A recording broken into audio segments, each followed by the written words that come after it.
So we're going to have a short summary of what we've all been through today before we have the coffee break. And now I can see Mika heading for the door. Thank you. So Peter and I will start with some what we can remember of the sessions we have moderated. And I started my day with a session about how to organize people in workplaces with blurry boundaries with Sig Silberman and Fredrik Söderqvist. And my last question was about in 20 years, the Nordic model, what about it? And I think actually Fredrik said it would still be alive and kicking, and Six, he's gone for a walk. I think he said it would be virtually dead. And I think that's something to think about if we need these global frameworks on our labor market. Because we like our Nordic model, many people envy us, the Nordic model, but when the companies goes global, is it sufficient with national labor law systems? So that's something I'm going to think a lot about that, because I'm very, very fond of the Nordic model, so I wouldn't like it to go. I'd rather see a Nordic model 4.0, kind of. So that's the first thing I retained from that session. Did we have any other people here going to the session with Six and Fredrik about platform workers? Could you please raise a hand? So then I will pick the easy one, my president Ulrika. What did you retain? There was a lot to be thinking about. We were talking a lot about how to organize all of those who work against platforms and so forth. And I think we are sometimes overcomplicating things because we tend to forget where we came from. We started by organizing people that stood by the harbors or the ports to find their daily work.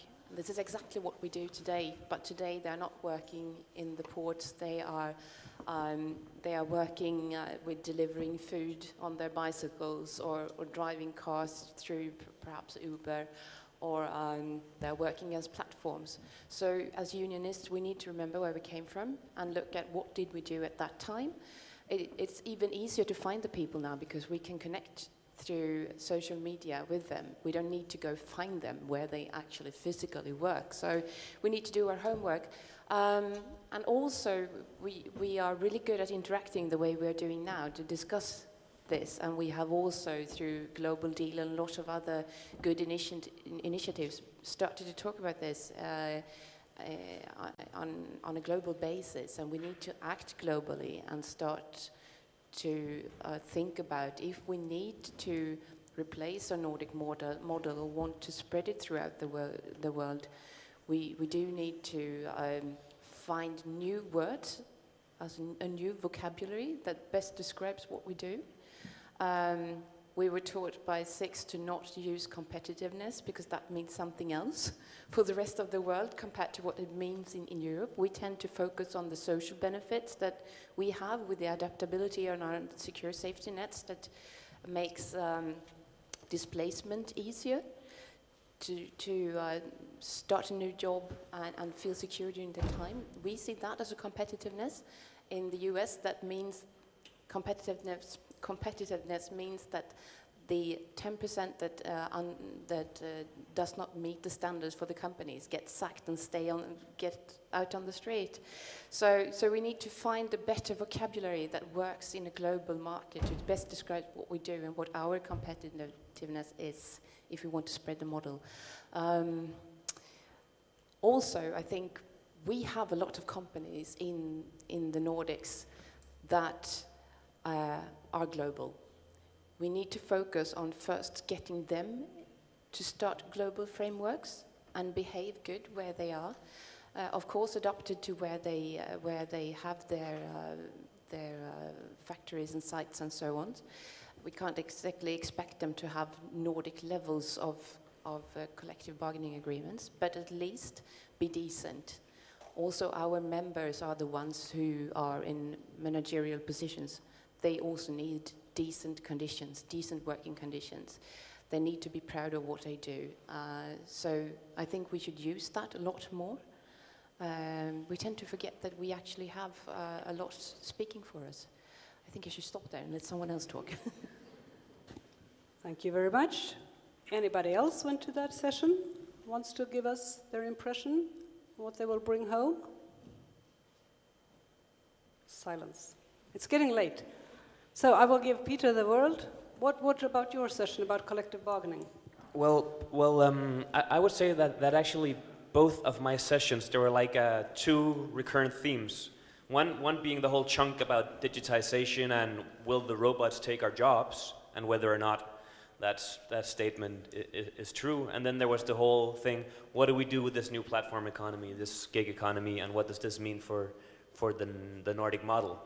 So I would say, luckily, I was tweeting from the last session, trying to to find out what is the good tweet about this, and I said FES robo dystopia is a hoax. I tried to make it like short and provocative, but I think there is some truth to it, at least that the science says that there will be automation, but it will be a specific task, and what history teaches us is, well, how do we redistribute these gains, and what kind of frameworks do we set up for that, be it via collective agreements or via like a regulatory legislative framework. And I think that comes down to organizing, which was also the part in the platform part. How do we organize these people? But perhaps there are some people there that were present that would like to elaborate a bit on those ideas. Anyone? We had Anna and Torsten's first session, and then we had the last one. We also talked about the fact about these platform workers. Are they self-employed or not? And how do we actually ensure a proper enforcement of the rules in place? How do we make sure that we don't have these bogus self-employment growing wildly on the platforms? That was also an interesting discussion that we had, and Kristen from FAFO said it quite interestingly, that the platform is kind of like an automated employer function, and I think that was quite a good way to put it, and I think we should try and look at it in that perspective, so not as to make it some kind of new weird creature that we can't put into our existing models, very much in line with what Ulrika said. I think that was a quite interesting takeaway. Then we also had some discussion about inequality. I don't know, Hanna, if you would like to just say 2 words about that discussion. Yes? Just for 2 minutes. This thing about what do we do with this cross-border solidarity when we see an outsourcing also of in-task work. I don't know if you really want to get me started on this, but if you can be short on it, I will. Yes, well, I've been for many discussions about the Nordic model for the last 2 or 3 or 4 years, and of course I'm all for the Nordic model, and I think that this is the best model we have created to build up good societies and distribute the dividend of our production equally. But when we come to the discussion of this transformation of the economy and the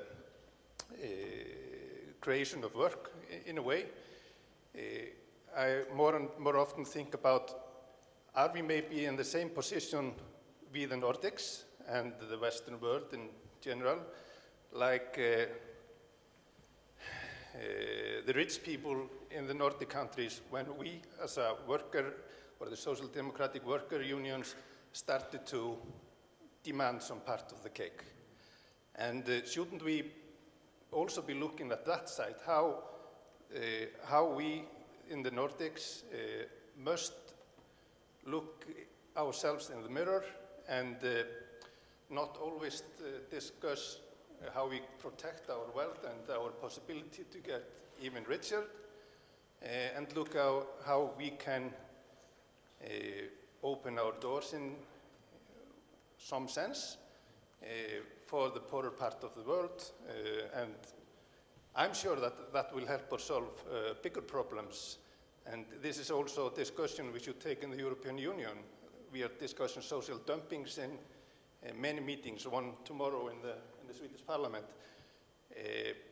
But the problem with social dumping isn't in the Nordic country. This is more, it's more how we can solve the inequality in the other parts of the European Union.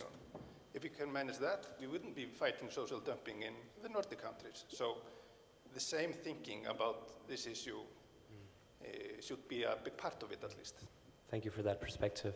And I know that Six, he said that he wanted to come with some inputs from the last part. So perhaps you can just come with a few quick pointers, Six. I mean, Gunnar basically just made for me the point that I'm always trying to make.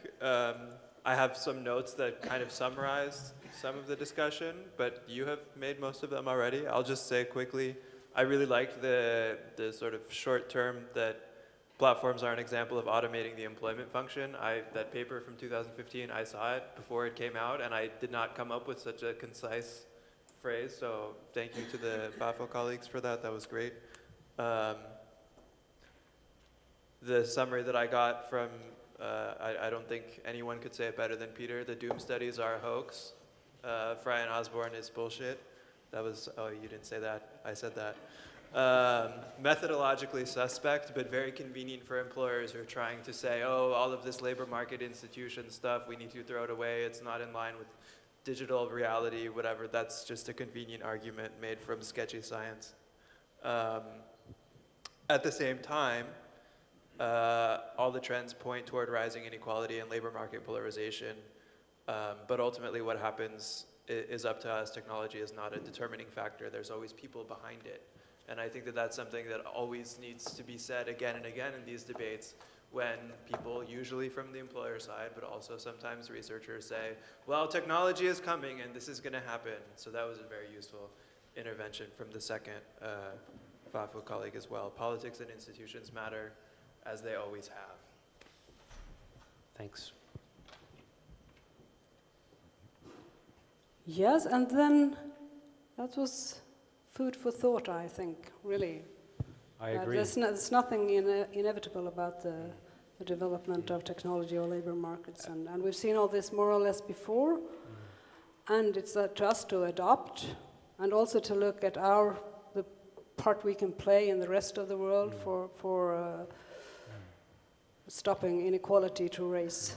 I think Jon Erik from FAFO had a quite interesting point about that you could equate this with the outsourcing we've seen in the industrial sector.